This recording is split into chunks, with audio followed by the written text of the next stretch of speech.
বন্ধুরা, তোমরা সকলেই নিশ্চয়ই ভালো আছো। আজকে আমি আলোচনা করব দশম শ্রেণীর পাঠ্যপুস্তকের অন্তর্গত প্রলয় উল্লাস কবিতা কাজী নজরুল ইসলামের লেখা।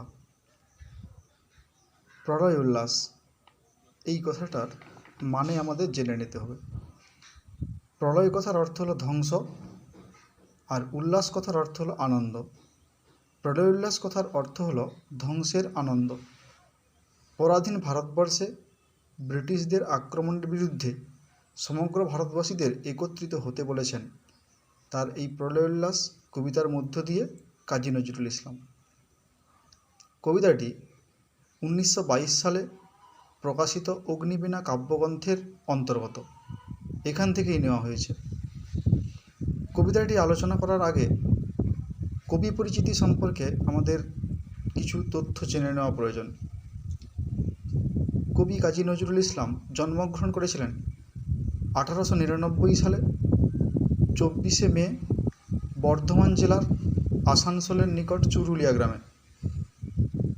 পিতা ও মাতা: পিতা ছিলেন কাজী ফকির আহমেদ, মাতা ছিলেন জাহেদা খাতুন। শিক্ষা জীবন: দারিদ্র পরিবারে জন্মগ্রহণ করেছিলেন বলে পাঠশালায় পড়াশোনার সুযোগ সেরকম হয়নি, কিন্তু শৈশবে চায়ের দোকানে কাজ করতেন তিনি। পরে 49 নম্বর বেঙ্গল ব্যাটালিয়নে কাজ শুরু করেন। ব্রিটিশ সরকারের নিয়ন্ত্রণাধীন ছিল এটি, কিন্তু প্রথম বিশ্বযুদ্ধ শেষ হওয়ার পরে এই 49 নম্বর বেঙ্গল ব্যাটালিয়নকে বন্ধ করে দেওয়া হয়। তার সাহিত্য কৃতিত্বের মধ্যে উল্লেখযোগ্য ছিল কাব্যগ্রন্থ, উপন্যাস, এই সমস্ত লিখেছেন। বিশেষ করে তিনি সবথেকে বেশি কাব্যগ্রন্থ রচনা করেছিলেন। তার 22টিরও বেশি কাব্যগ্রন্থ ছিল। তার মধ্যে উল্লেখযোগ্য কয়েকটি হলো অগ্নিবীণা 1922, দোলন চাপা 1923, বিষের বাঁশি 1924, ছায়ানট 1925, সাম্যবাদী 1925, সর্বহারা 1926, ফণিমনসা 1927 ইত্যাদি। এরকম আরও অনেকগুলো লিখেছেন। তার উপন্যাসগুলির মধ্যে উল্লেখযোগ্য ছিল ব্যথাদান 1922, বাঁধনহারা 1927, কুহেলিকা 1931, শিউলিমালা 1931 ইত্যাদি। এছাড়াও তিনি অনেকগুলি গান রচনা করেছেন, যে সমস্ত গানগুলি নজরুল সঙ্গীত নামে প্রচলিত। তার দীর্ঘ সাহিত্য জীবনে তিনি অনেক পুরস্কার এবং সম্মান লাভ করেছিলেন। সেগুলি হলো কলকাতা বিশ্ববিদ্যালয়ের তরফ থেকে 1945 খ্রিস্টাব্দে কাজী নজরুল ইসলামকে জগত্তারিণী স্বর্ণপদকে ভূষিত করেছেন। 1960 সালে ভারত সরকার তাকে পদ্মভূষণ উপাধিতে ভূষিত করেছেন। রবীন্দ্রভারতী বিশ্ববিদ্যালয় ও ঢাকা বিশ্ববিদ্যালয় তাকে ডিলিট সম্মানে ভূষিত করেছেন 1973 খ্রিস্টাব্দে। 1975 খ্রিস্টাব্দে বাংলাদেশের সর্বোচ্চ সাহিত্য সম্মান 21 পদক লাভ করেন। এমনকি বাংলাদেশের জাতীয় কবির সম্মানও তিনি পান। মৃত্যু: 1976 খ্রিস্টাব্দে 29 আগস্ট তিনি পরলোকগত হয়েছিলেন। কবিতাটির আলোচনা শুরু করছি। তোরা সব জয়ধ্বনি কর, তোরা সব জয়ধ্বনি কর। এখানে কোশ্চেনটা পরীক্ষায় পড়ে উদ্ধৃতাংশটির উৎস লেখ। কে কাকে কেন জয়ধ্বনি করতে বলেছেন? কে কাজী নজরুল ইসলাম কাদের পরাধীন ভারতবাসীদেরকে কেন জয়ধ্বনি করতে বলেছেন? এখানে জয়ধ্বনি করতে বলেছেন তার কারণ কবি সাধারণ দেশবাসীকে জয়ধ্বনি করতে বলেছেন। তিনি কল্পনা করেছেন কালবৈশাখীরূপী তরুণ দল সমাজ থেকে অন্যায়, অবিচার, বৈষম্য দূর করতে পারবে। সমস্ত পাপাচার সমাজ থেকে মুছে যাবে, ধুয়ে যাবে যাবতীয় অসুন্দর। তাই কবি সমগ্র ভারতবর্ষের যুবকদেরকে কবি আহ্বান জানিয়েছেন এবং দেশমাতার জয়গান করতে বলেছেন, বা যে আসছে তার আগমনের বার্তা জানিয়ে জয়ধ্বনি করতে বলেছেন। তারপরেই ওই নতুনের কেতন ওড়ে কালবৈশাখীর ঝড়। কালবৈশাখীর ঝড়কে নতুনের কেতন বলা হয়েছে কেন? কোশ্চেনটা পরীক্ষায় পড়ে। নতুনের কেতন কথার অর্থ হচ্ছে পতাকা। কালবৈশাখী ঝড় অর্থাৎ কবি কাজী নজরুল ইসলাম তার প্রলয় উল্লাস কবিতাতে কালবৈশাখী ঝড়কে নতুনের কেতন বলেছেন, কারণ কালবৈশাখীর তপ্ত দিনের শেষে প্রচণ্ড ঝড় যেরকম নিয়ে আসে, ধ্বংসের প্রলয়ে মাতন লাগায়, পুরাতন জরাজীর্ণদের ধ্বংস করে দেয়, তারপর নতুনের সৃষ্টির নব আনন্দে বীজ বপন করে। তাই কালবৈশাখীর ঝড়কে কবি আহ্বান জানিয়েছেন। এর অর্থ আরও যদি সহজ করে বলা যায়, এটাই হবে যে কালবৈশাখী ঝড়ে যেরকম চারিদিক সমস্ত কিছু উলটপালট করে দেয়, পুরাতন কিছু গ্লানি সব কিছু মুছে দিয়ে একটা নতুন দিনের সূচনা হয়, ঠিক সেরকম পরাধীন ভারতবর্ষের যুব সমাজরা তাদেরকে সমস্ত কিছু লুপ্ত করে দিয়ে আবার নতুন করে একটা সমাজ প্রতিষ্ঠা করবে, সেই আশায় কবি বলেছেন, ওই নতুনের কেতন ওড়ে কালবৈশাখীর ঝড়, তোরা সব জয়ধ্বনি কর, তোরা সব জয়ধ্বনি কর। আবার কথাটিকে ব্যবহার করা হয়েছে, অর্থাৎ কবি পরাধীন ভারতবাসীদেরকে যে আসছে তার আগমনের বার্তা জানিয়ে সবাইকে জয়ধ্বনি করতে বলেছেন। আসছে এবার অনাগত প্রলয়নেশার নিত্য পাগল। এখানে অনাগত কাকে কেন বিশেষণে বিশেষিত করা হয়েছে তা আলোচনা করো। এখান থেকে একটা কোশ্চেন পড়ে, আসছে এবার অনাগত, এটি হচ্ছে কি একটা সমাসবদ্ধ পদ। অনাগত নয় আগত, অনাগত অর্থাৎ নং তৎপুরুষ সমাসের একটি উদাহরণ। প্রলয়নেশার নিত্য পাগল, প্রলয়নেশার নিত্য পাগল বলতে এখানে দেবাদিদেব মহাদেব বা শিবকে বোঝানো হয়েছে। এখানে বিশেষণ বলতে এখানে বলা হয়েছে কি, যে আজকের তরুণ সমাজকে প্রলয়নেশার নিত্য পাগলে বিশেষায়িত করা হয়েছে। কাজী নজরুল ইসলাম একান্তভাবে কামনা করতেন যাতে সমাজ থেকে যাবতীয় অসুন্দর স্থবির মানসিকতা দূরীভূত হয়। তিনি নিজে ছিলেন নবযৌবনের দূত এবং বিশ্বাস করতেন একমাত্র তরুণ সমাজই পারে দেশকে সমাজকে উন্নত ও অগ্রগতির পথে নিয়ে যেতে। এই যুবক দলই চঞ্চল ও কর্মোদ্দীপনায় প্রাণবন্ত। তারা পুরাতন জীর্ণ সব কিছুকে প্রলয়ের ঝড়ে উড়িয়ে নিয়ে যেতে চায়। তাদের ছন্দময় প্রলয় নাচন বিধ্বস্ত হয় বা নাচনে বিধ্বস্ত হয় সমাজের সমস্ত বিরুদ্ধ শক্তি। এই কারণেই কবি এই উদ্দিষ্ট উক্তিটি করেছেন। তারপর সিন্ধু পারের সিংহদ্বারে ধমক এনে ভাঙল আগল। এখানে কোশ্চেনটা পরীক্ষায় পড়ে, ধমক এনে ভাঙল আগল। সিন্ধু পারের সিংহদ্বার বলতে যে পথ দিয়ে সমগ্র ভারতবর্ষে বিভিন্ন বৈদেশিক শক্তির আগমন ঘটেছিল তাকেই সিন্ধু পারের সিংহদ্বার বলা হচ্ছে। ধমক এনে ভাঙল আগল, এই কথার অর্থ কী? পরীক্ষায় কোশ্চেন পড়ে, এর তাৎপর্য বুঝিয়ে দাও। আগল শব্দের অর্থ হলো প্রতিবন্ধকতা, বা আগল শব্দটি এসেছে অর্গল থেকে, যার অর্থ হলো প্রতিবন্ধকতা বা বাধা। প্রলয়নেশার নিত্য পাগল তরুণ সম্প্রদায়ে সমাজে জড়তা দূর করতে সর্বদা আক্রমণাত্মক। তারা ভয়ঙ্কর বেশে বজ্রশিখার মশাল জেলে সতত আগুয়ান। সমাজে এককাল ধরে প্রচলিত বিধিবদ্ধ অথচ অযৌক্তিক ধারণার আগল বা বাধাকে দূর করে মানুষকে তারা মুক্তির স্বাদ দিতে চায়। তাদের এই স্বভাব ধর্মের কথাই উক্তিটির মধ্য দিয়ে বা উদ্ধৃতাংশটির মধ্য দিয়ে বর্ণনা করা হয়েছে। মৃত্যুগহন অন্ধকূপে মহাকালের চণ্ডরূপে ধূম্রধূপে বজ্রশিখার মশাল জেলে আসছে ভয়ঙ্কর।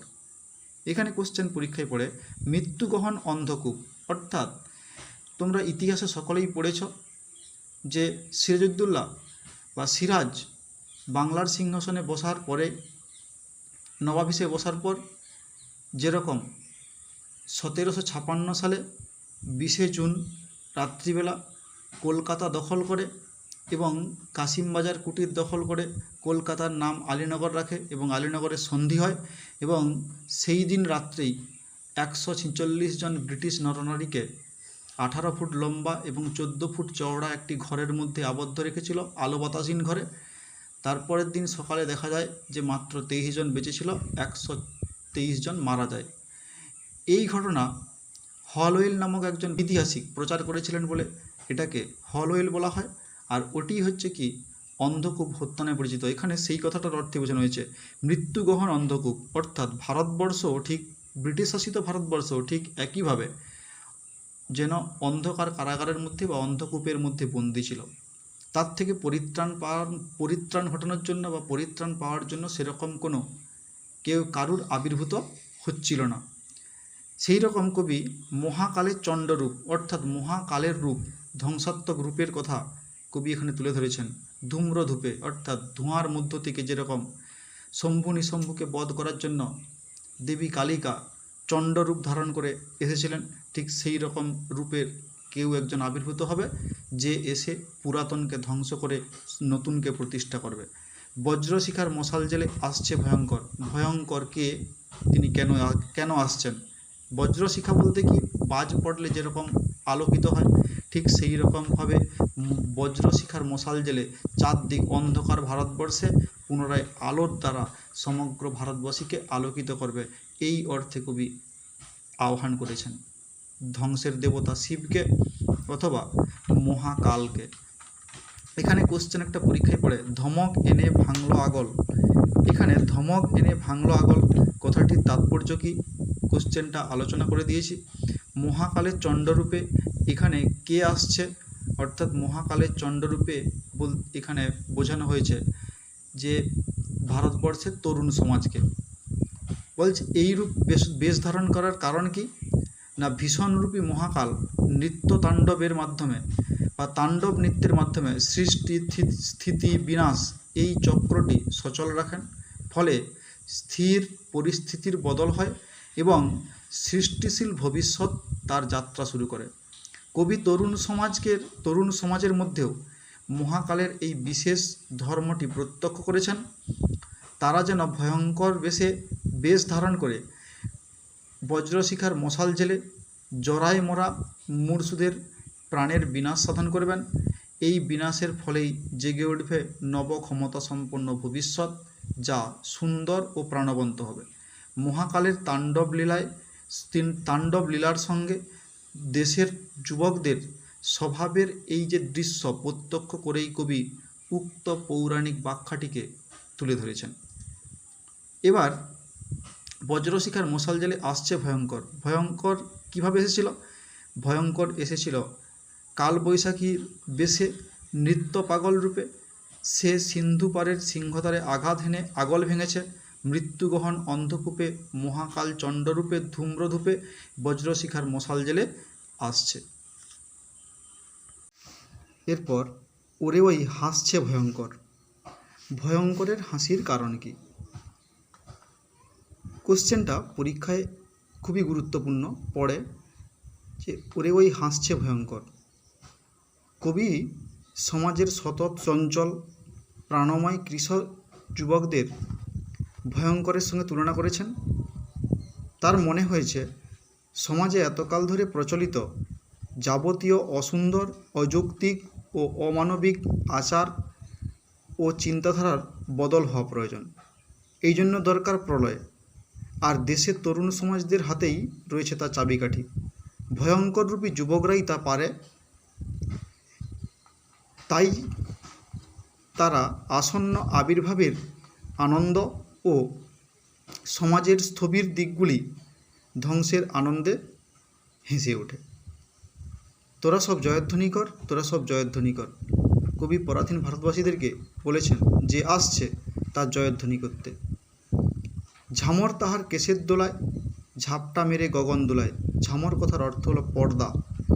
এখানে কোশ্চেনটা পরীক্ষায় পড়ে যে ঝামর তাহার কেশের দোলায় ঝাপটা মেরে গগন দোলায়, এই কথাটির তাৎপর্য আলোচনা করো। এখানে আলোচ্য উদ্ধৃতাংশটির মধ্য দিয়ে আগত প্রায় প্রলয়ঙ্করের দুলতে থাকা কেশ বা বিবর্ণ চুলের সঙ্গে কবি কালবৈশাখীর ঝড়কে তুলনা করেছেন এবং সেই ঝড়ের প্রতিক্রিয়ার তুলনা করেছেন। প্রলয়ঙ্করের আগমনে জীর্ণ পুরাতন যা কিছু সব মুছে যাবে। আলোচ্য কবিতায় প্রলয়ঙ্কর কখনো সংহাররূপী শিব, কখনো উদ্দীপ্ত তরুণ সমাজ, কখনো কালবৈশাখী ঝড়ের সঙ্গে উপমিত হয়েছেন। উদ্ধৃতাংশটির প্রসঙ্গে কবি প্রলয়ঙ্করের তেজদীপ্ত আগমন বার্তাটিকে তুলে ধরেছেন। তার মলিন বিবর্ণ কেশের দোলায় সারা আকাশ দুলতে থাকে, এতটাই তার ক্ষমতা। আসন্ন প্রায় প্রলয়ঙ্করের ভয়াল মূর্তি এখানে মূর্ত হয়ে উঠেছে। তারপরে কোশ্চেন আছে, সর্বনাশী জ্বালামুখী ধূমকেতু তার চামর ডোলায়। সর্বনাশী অর্থাৎ যে সর্বনাশ করে, জ্বালামুখী মানে যে যার সম্মুখ সমরে যা কিছু পড়ে সব কিছুই ধ্বংস করে দেয়। ধূমকেতু অর্থাৎ হ্যালির ধূমকেতুর কথা বলা হয়েছে। যেই ধূমকেতু ৭৬ বছর অন্তর একবার করে দেখতে পাওয়া যায়। আমাদের সমাজে প্রচলিত আছে, এই ধূমকেতু যখন আকাশে উঠে তখন কোনো না কোনো রাজশক্তির বা রাজার বা রাজ পরিবারের পতন ঘটে। এখানে যাতে ভারতবর্ষে প্রচলিত ব্রিটিশ সমাজ ধ্বংস হয়, সেই জন্য কবি ধূমকেতুকে আহ্বান জানিয়েছেন বা ধূমকেতুর প্রসঙ্গ এনেছেন। এখানে কোশ্চেনটা পরীক্ষায় পড়ে যে কারা একথা বলেছেন, কোন প্রসঙ্গে একথা ব্যবহৃত হয়েছে। কবি কাজী নজরুল ইসলাম তার প্রলয়োল্লাস কবিতায় কালবৈশাখীরূপী বিদ্রোহী যুবক সম্প্রদায়ের কথা এখানে বলেছেন। ধূমকেতু তার চামর ডুলায়। ডুলাই কথার অর্থ হচ্ছে বুলানো। কবি ধূমকেতুর বিশ্লেষণ হিসেবে সর্বনাশী জ্বালামুখী বিশেষণটি প্রয়োগ করেছেন। ধূমকেতু যেমন প্রজ্বলন্ত রূপে বিপুল বেগ ধারণ করে আকাশের বুক চিরে নেমে আসে, তেমনি সমাজের তরুণ সম্প্রদায় যারা বিদ্রোহের তেজে মত্ত, তারা যাবতীয় অন্ধবিশ্বাস ও স্থবির জড়তা ধ্যান ধারণা থেকে মানুষকে মুক্তি দিতে প্রবল তেজ ও শক্তি ধারণ করে আবির্ভূত হয়। তাই দুটি বিষয়ের সাদৃশ্য বোঝাতেই কবি এই পংক্তিটি ব্যবহার করেছেন। তারপরে কোশ্চেন, বিশ্বপাতার বক্ষকোলে রক্তে তাহার কৃপাঞ্জলে। বিশ্বপাতার বক্ষকোল বলতে বোঝানো হয়েছে যে যার ইচ্ছা অনিচ্ছার উপরে সমগ্র পৃথিবীটা বেঁচে আছে, তার কথা এখানে বলা হচ্ছে। অর্থাৎ দেবাদিদেব মহাদেবকে ধ্বংসের দেবতা বলা হয়, কারণ তিনি চাইলে পৃথিবীর সৃষ্টি থাকবে, তিনি না চাইলে পৃথিবীর সমস্ত ধ্বংস করে দেবেন।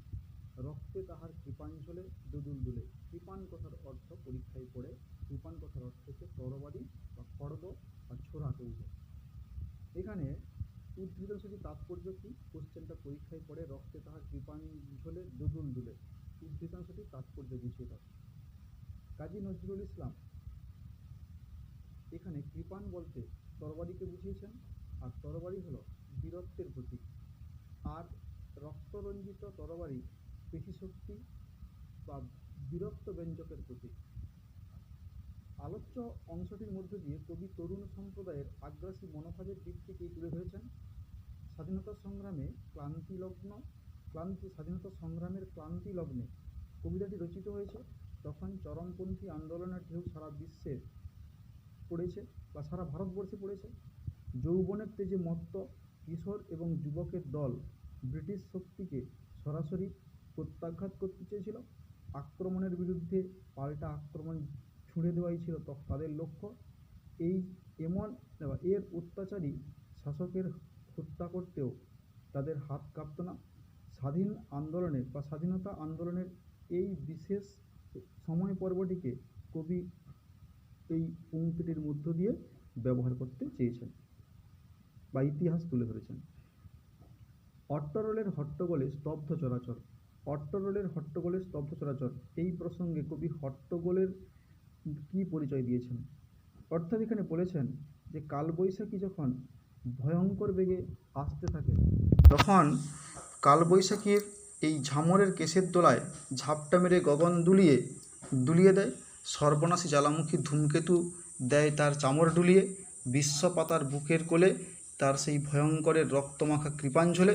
এই সমস্ত আচরণকেই কবি হট্টগোলের সঙ্গে তুলনা করেছেন। অর্থাৎ তার আগমনের বার্তা পেয়ে, ধ্বংসের দেবতার আগমনের বার্তা পেয়ে সমগ্র ভারতবর্ষ একেবারে স্তব্ধ হয়ে গেছে, নিস্তব্ধ হয়ে গেছে। ঠিক যেরকম কোনো কালবৈশাখী ঝড় শুরু হওয়ার পূর্বে যেরকম চারিদিক স্তব্ধ শুনশান হয়ে যায়, ঠিক একই রকম ব্রিটিশ শাসিত ভারতবর্ষ ধ্বংস হওয়ার আগেও ঠিক একই রকম শুনশান অবস্থা তৈরি হয়েছিল।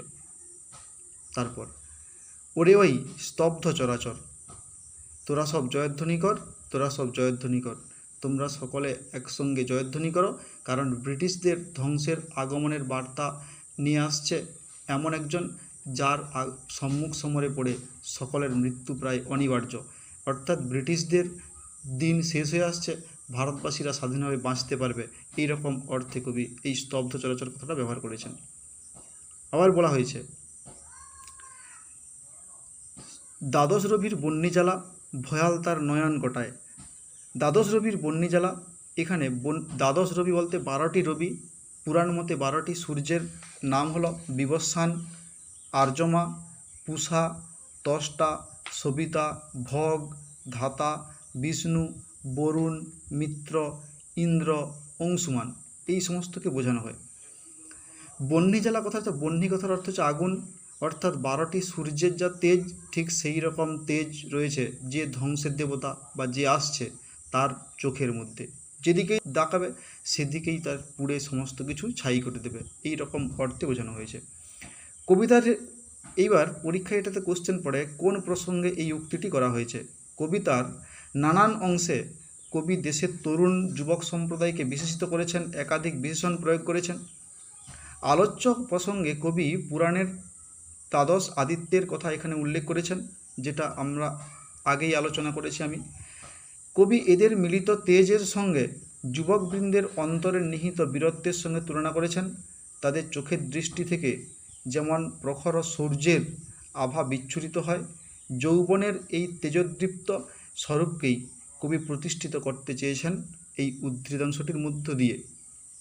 দিগম্বর, দিগ অম্বর যার, এটি হচ্ছে একটি সমাসবদ্ধ পদ, যেটি হচ্ছে কি দিগ অম্বর যার, এটা হচ্ছে বহুব্রীহি সমাসের উদাহরণ।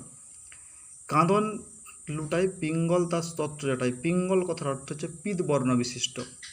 অর্থাৎ এখানে বলেছে, কোশ্চেনটা পরীক্ষায় পড়ে যে দিগম্বরের কাঁদন লুটায় পিঙ্গল তার স্তত্র জাটায়, বিন্দু তাহার নয়ন জলে সপ্ত সিন্ধু মহাদলে।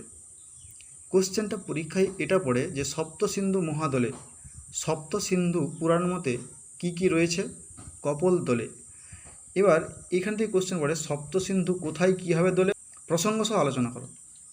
এখানে কোশ্চেনটা পরীক্ষায় খুবই ইম্পর্টেন্ট। দেশের যুবশক্তির বন্দনা করতে গিয়ে কবি নানাভাবে তাদের বিশেষায়িত করেছেন। তারা এ যাবৎ প্রচলিত জড় অচঞ্চল সমাজ ব্যবস্থার বদল ঘটাতে চায়। অত্যাচারী শাসক শ্রেণীর অপশাসনের অবসান চেয়ে তারা বিদ্রোহী হয়ে ওঠে। কবি যুবকদের তেজময় স্বরূপের বর্ণনা করতে গিয়ে বলেছেন, তাদের বিন্দুর পরিমাণ চোখের জলে সপ্ত সিন্ধু দোদুল্যমান, অর্থাৎ 7খানা সাগরের তুল্য শক্তিকেও তাদের সর্বশরীরে যুক্ত হয়। বস্তুত যুবশক্তির অপ্রতিরোধ্য ক্ষমতা বোঝাতেই কবি এই উপমাটি ব্যবহার করেছেন। আর পুরাণ মতে 7টা সিন্ধুর নাম হলো লবণ, ইক্ষুরস, সুরা, দধি, দুগ্ধ, ঘৃত এবং হচ্ছে সাধুদক। এই মোট 7টি পুরাণ মতে সপ্ত সিন্ধু রয়েছে। বিশ্বমায়ের আসন তারি বিপুল বাহুর পর। এখানে কোশ্চেনটা পরীক্ষায় পড়ে যে তারি বলতে এখানে কবি কাদের বুঝিয়েছেন, তারি বলতে সমগ্র ভারতবর্ষের যুব সমাজকে বুঝিয়েছেন। উক্তিটির মর্মার্থ বুঝিয়ে দাও। তার যুবক সম্প্রদায়কে রক্ষামূর্তির বিষয়টি বা রক্ষক মূর্তির বিষয়টি আলোচ্য প্রসঙ্গে ব্যক্ত করেছেন। যুবক শক্তি বা যুবশক্তি একদিকে যেমন যাবতীয় কুৎসিত জীর্ণ অচলকে ছেদ করে ধ্বংস করে সমাজকে কলুষতা থেকে মুক্ত করতে চায়, তেমনি বিশ্বকে রক্ষার দায়িত্ব তারা নিজের হাতে তুলে নেয়। বিপুল বাহুর শব্দবন্ধটিতে যুবকদের অপরিচিত বা অপরিমেয় শক্তি এবং ক্ষমতার বিষয়টিকে মূর্ত করা হয়েছে। সেই শক্তির বাহু পৃথিবীর শক্তির বা শান্তির আশ্রয় দেয়, অর্থাৎ যুবকদের অভয়দানের দৌলতে জগতের প্রত্যেক মানুষকে সুখ সমৃদ্ধিতে দিন কাটাতে সাহায্য করে। এই অর্থে কবি বিপুল বাহুর পর কথাটা ব্যবহার করেছেন, অর্থাৎ যাদের ইচ্ছা এবং অনিচ্ছার উপরে সমগ্র ভারতবর্ষের একটা সুখী দিন অপেক্ষা করছে। হাঁকে ওই জয় প্রলয়ঙ্কর। এখানে জয় প্রলয়ঙ্কর কে, কোন বিষয়ে প্রলয়ঙ্করের জয় ঘোষণা করেছে? কবি কাজী নজরুল ইসলাম প্রলয়ঙ্করের ঘোষণা করেছেন, অর্থাৎ জরাজীর্ণ ধ্বংসকারী ভয়ঙ্করকে কবি এখানে জয় প্রলয়ঙ্কর বলেছেন, অভিবাদন জানিয়েছেন। সেই মহাপ্রলয়ের এক বিন্দু অশ্রুজলে 7টি সমুদ্র শক্তি বিদ্যমান হয়, বিশ্বমাতৃকার আসনে সেই ভয়ঙ্কর বাহুর ওপর প্রতিষ্ঠিত হয়, পুনরায় সব কিছু ভেঙে চুরে একাকার করে নতুনের জন্ম দেয়। এই জন্য কবি জয় প্রলয়ঙ্কর কথাটা বলেছেন, অর্থাৎ সমস্ত কিছু প্রলয় হয়ে গিয়ে আবার নতুন করে সমস্ত কিছু সৃষ্টি হবে। তোরা সব জয়ধ্বনি কর, তোরা সব জয়ধ্বনি কর, তোমরা সকলে একসঙ্গে ভারত মাতার জয়গান করো, যে আসছে তার জয়গান করো। এই অর্থে কবি পরাধীন ভারতবাসীদেরকে বলেছেন। মাভৈ মাভৈ কথার অর্থ হচ্ছে কি, ভয় না পেয়ে এগিয়ে চলো। এখানে কথাটা বলা হয়েছে জগৎ জুড়ে প্রলয় এবার ঘনিয়ে আসে, জগৎ জুড়ে প্রলয় ঘনিয়ে আসে, অর্থাৎ কবি এখানে কোন কারণের ক্ষেত্রে অভয়বাণী দান করেছেন? কোশ্চেনটা পরীক্ষা করে মাভৈ মাভৈ অর্থাৎ কোন কারণে কবি এই কথাটা ব্যবহার করেছেন?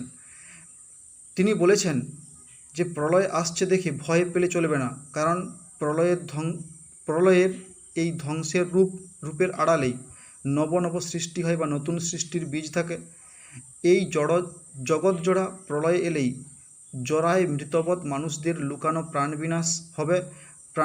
প্রাণের বিনাশ হবে এবং মহানিশার শেষে এক নতুন সূর্য উঠবে, যেই সূর্যের আলোয় সমগ্র ভারতবাসীরা পুনরায় আবার আলোকিত হবে। জরায় মরা মুমূর্ষুদের প্রাণ লুকানো এই বিনাশে, অর্থাৎ এটার দ্বারা কবি বুঝিয়েছেন যে সমস্ত মানুষরা জরাগ্রস্ত ছিল, রোগাগ্রস্ত হয়েছিল, একেবারে মৃতপ্রায় হয়ে উঠেছিল, যারা ভেবেছিল ব্রিটিশদের হাত থেকে বোধহয় তাদের আর রক্ষা পাওয়ার কোনো উপায় নেই, মৃত্যুই তাদের একমাত্র পথ, সেই রকম ধরনের জরাগ্রস্ত রোগাগ্রস্ত সমস্ত মানুষদের মধ্যে পুনরায় প্রাণের শক্তি ফিরিয়ে দিতে চেয়েছিলেন এই সমস্ত যুবকরা।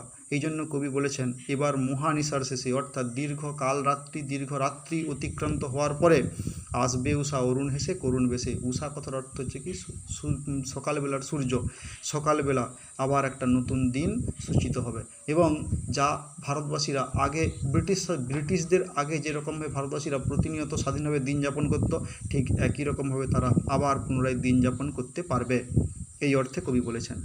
দিগম্বরের জটায় হাসে শিশুচাঁদের কর।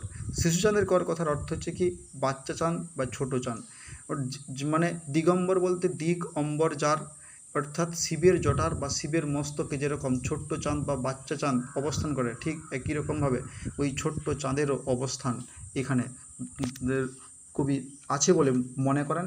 এবং তিনি এই কথাটাই বলেছেন যে নবযুগের আগমনের বার্তা পেয়ে সেই জটায় আশ্রিত শিশুচাঁদ যেরকম স্নিগ্ধ হাসিতে দিত, ঠিক সেই রকম স্নিগ্ধ আলোয় সমগ্র ভারতবর্ষকে ভরিয়ে তুলবে, এই অর্থে কবি এখানে ব্যবহার করেছেন।